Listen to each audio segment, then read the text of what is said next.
China launched a bomber patrol over contested water within hours of a US, Japan, Philippines drill. That wasn't routine, it was timed. Deliberate. A message.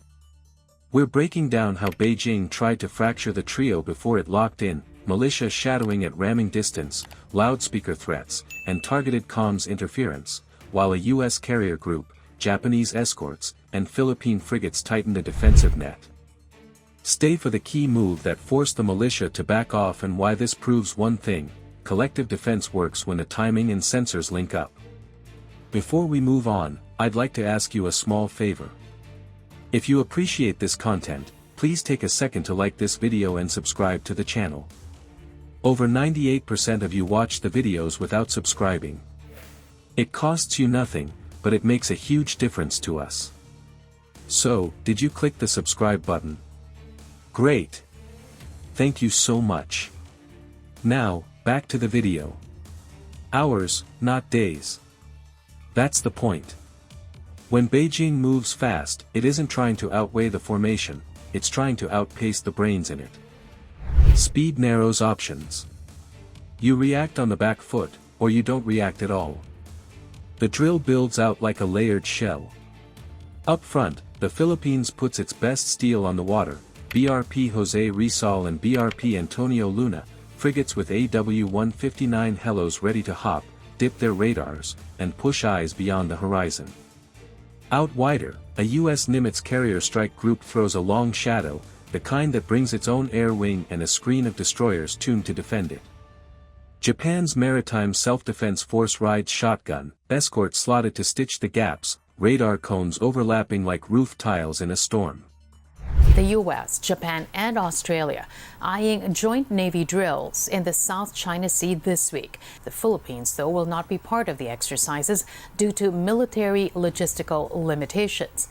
The drill comes as the Philippines hosts ASEAN leaders in China this week for talks on a code of conduct. The drills will include 3 aircraft and helicopter carriers in a show of force on the South China Sea. The bloc has been negotiating with China on a binding COC that would settle maritime disputes. It's a classic 3-ring defense: inner hulls, outer picket, and the air deck cycling flights. But then China moves. PLA's Southern Theater calls a bomber patrol routine while it arcs over contested water lines. Meanwhile, down at wave height, Chinese militia boats crowd in on Philippine Coast Guard hulls, bow angles closing to hazard range. Not a drift. A squeeze. The militia lengthens into a low-speed wedge and starts to shear off escape lanes. Why the rush? Because timing is a weapon. Hit the formation within hours and you compress the decision cycle. Radios stack with crosstalk. Command nets carry 3 chains of authority. Pilots want deck times, helos need fuel, frigates need station lines, and now there's a bomber overhead and small boats weaving under the guns. You don't break the shield by smashing it. You bend it with speed and noise. This is the shift. For years, harassment looked like lone bumps and lone beams. Today it's a package: militia shadowing, loudspeakers blasting warnings, and targeted interference riding the seams of Philippine comms. The effect is tactical, not theatrical. If the helm worries about a near collision, the ship steers conservative, widens the safety bubble, and the training tempo drops. Helos wait for a clearer lane. Deck crews hold. In that pause, gaps form between air and sea cues, the vital sync that keeps a layered screen tight. Research on close quarters shadowing backs this up. When a harasser sits off your quarter at near collision angles, you defend the hull first. You slow. You overcommunicate. You avoid hard rudder moves that might be misread as hostile. That buys the harasser time. It also drags the drill off its rhythm. The more you manage the nuisance, the less you practice the plan. There's increasing tensions in certain parts of the country, so definitely you need to pay attention to these issues, no? So I think that deserves increased funding, definitely. Bringing of supplies already creates some kind of conflict, but we should maybe exhaust all means, diplomatic and otherwise, so that we can exert our sovereign rights over these areas. Okay. Whatever the threats are, then you should respond accordingly with the budget. No? You have Senator Chis Escudero suggesting set aside 100 million, build a structure in Ayungin. Well, I think it's a great idea, but execution is the problem. The information fight runs in parallel. Jamming attempts and spoofed warnings don't need to blind you, they only need to raise doubt. If a bridge watch doubts a net, they swap to backups, confirm by voice, or wait on a second source. Every extra check steals seconds. Seconds stack. That matters most when flight decks are cycling and AW-159s are short-hop birds with tight fuel windows. Delay a launch by 2-3 minutes, and your orbit loses overlap. Lose overlap, and your screen grows holes. Meanwhile, the Allies adapt. The US pushes a P-8 Poseidon overhead and keeps drones on station.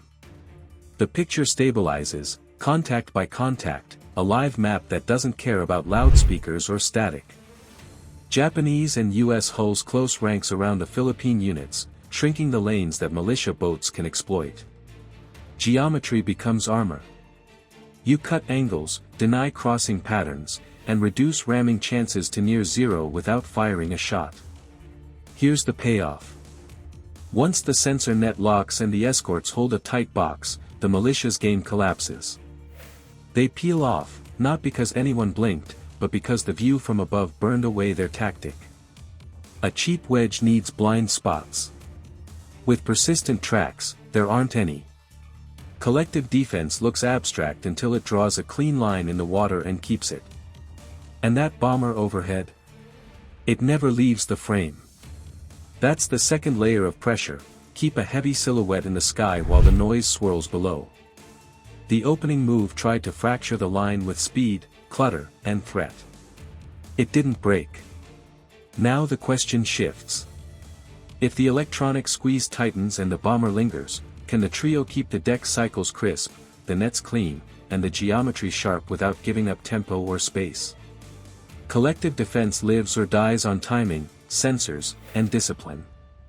It turns chaos into control when the clock runs hot and the air-sea stack holds its sync. The drills showed a real shift, a unified front that denied easy coercion and held ground through interoperability and steady comms under noise.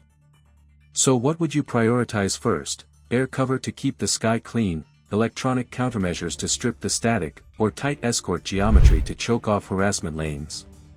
Comment your choice below. If you want to understand the tactical mindset that wins these battles, subscribe now. Subscribe and join a community that seeks the realities of modern conflict.